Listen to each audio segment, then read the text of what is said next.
আরেকটা common question সেটা হচ্ছে অফিসার জিজ্ঞেস করতে পারে যে where will you live in Malta, do you have any accommodation arrange? আপনি কি আপনার থাকার জায়গায় কি অ্যারেঞ্জ করেছেন? আপনি কোথায় থাকবেন মাল্টাতে?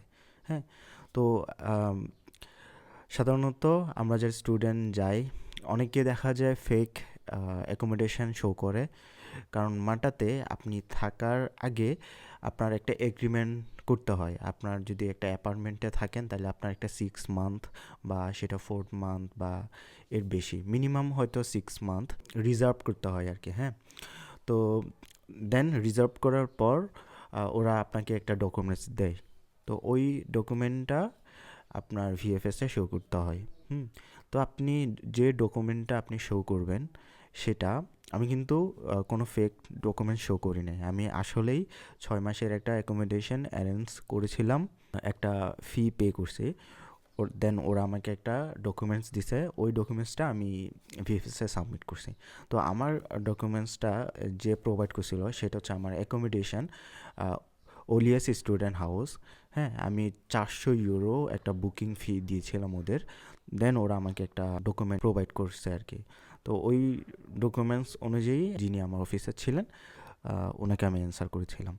সো আপনারা যদি ওইরকম অ্যাকোমোডেশনের জন্য কোথাও পে করে থাকেন, আপনি চিন্তা করছেন যে আপনি হোটেলে উঠবেন বা আপনি যেখানে থাকবেন, আপনি ওটা এক্সপ্লেন করবেন। হ্যাঁ, তারপর আপনি যে অ্যাকোমোডেশন নিছেন, আপনার তো বলতে হবে অ্যাকোমোডেশন যে আপনি নিলেন, কারণ আপনার মাস্ট বলতে হবে যে আপনি এই অ্যাকোমোডেশনে আপনি উঠবেন বা আপনি এই ডরমেটরিতে উঠবেন। হ্যাঁ, বা ইউনিভার্সিটির ডরমেটরিতে উঠবেন, এটা আপনার বলতে হবে।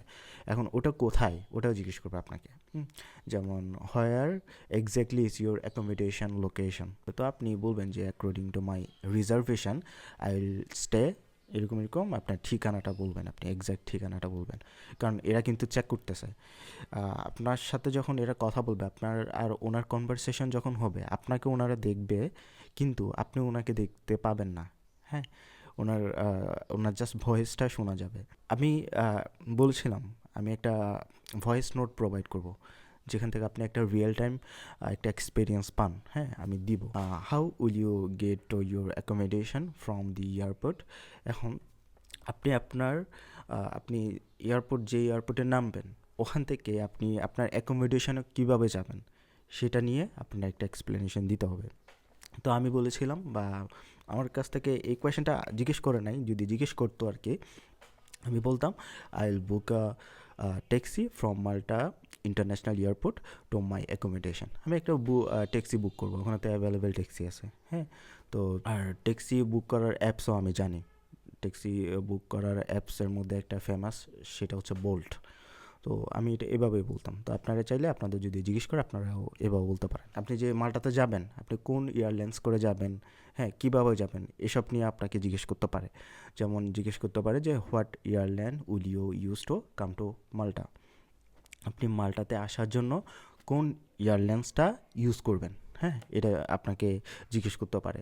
তাহলে তখন আপনি বলতে পারেন আমাকে যদি জিজ্ঞেস করা হতো, আমি বলতাম যে আই উইল ট্রাভেল। হ্যাঁ, আমাকে এই কোয়েশ্চেনটা জিজ্ঞেস করছিল। তো আমি বলছিলাম যে I will travel with Turkish airlines from Hazrat Shahjalal international airport to Malta international airport on January 28, 2026। এখন আপনি বলতে পারেন যে আমি কখন যাব, আমি ডেটটা কীভাবে জানি?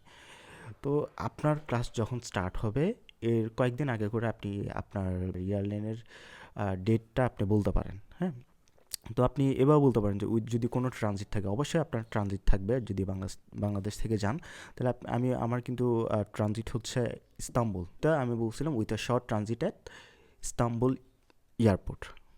তো আপনি আপনার যেখানে ট্রানজিট থাকবে সেটা আপনি মেনশন করতে পারেন। এটা আর একটু রিয়েল শোনায় তখন।